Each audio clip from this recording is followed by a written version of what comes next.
Հարգելի պատգամավորներ, սիրելի հայրենակիցներ, այս նախագծով մենք արգելում ենք խաղալ on-line կազինոներում այն քաղաքացիներին, ովքեր հանդիսանում են նպաստառու,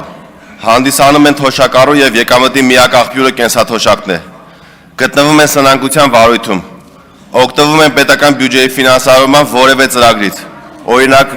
եկամտահարկի հետ վերադարձից։ Այս սահմանափակումներով մենք 100 հազարավոր քաղաքացիների փրկում ենք չարիքի ճիրաններից եւ կանխորոշված կործանումից։ Մեր մյուս քաղաքացիների համար, ովքեր չեն ընկնում այս սահմանափակումների տակ, սահմանում ենք խաղալու առավելագույն շեմ, եկամտի 20%-ի չափով։ Այսինքն, եթե քաղաքացին հայտարարում է 1 միլիոն դրամ տարեկան եկամուտ, կարող է պարտվել առավելագույնը 200,000 դրամ։ Այսպես մենք կզսպենք, որպեսզի քաղաքացիների ամբողջ եկամուտը չպարտվեն եւ չկործանվեն, քանի որ հեռախոսում կազինո ունենալով մոլուցքով տարված մեր սիրելի հայրենակիցները հաճախ աշխատավարձի օրը պարտվում են այն ամբողջությամբ։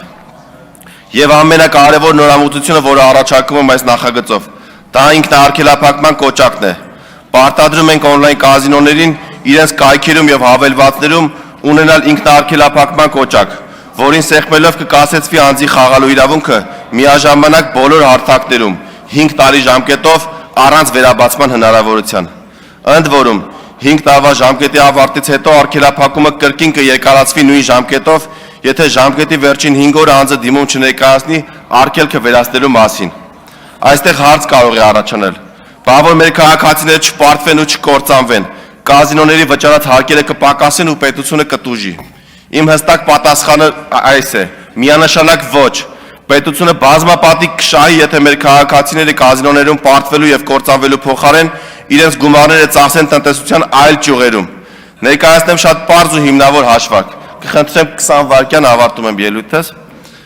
2025 թվականին on-line կազինոներ մուտքագրվել է շուրջ 1 տրիլիոն դրամ։ On-line կազինոները վճարել են 70 միլիարդ դրամ հարկ, այսինքն ծավալի 7%-ի չափով։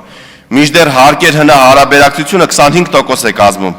Եթե կազինոներում վատնելու փոխարեն 1 տրիլիոն դրամ գումարը ծախսվի այլ ոլորտներում, ապա կառաջանա 250 միլիարդ հարկ, 3.5 անգամ ավելի շատ, քան վճարում են on-line կազինոները։ Ավարտելով ելույթս ցանկանում եմ շնորհակալություն հայտնել վարչապետ Նիկոլ Փաշինյանին դրական եզրակացություն տալու համար, ազգային ժողովին խնդրում եմ եւ կոչ եմ անում կողմ քվեարկել։ Շնորհակալ եմ։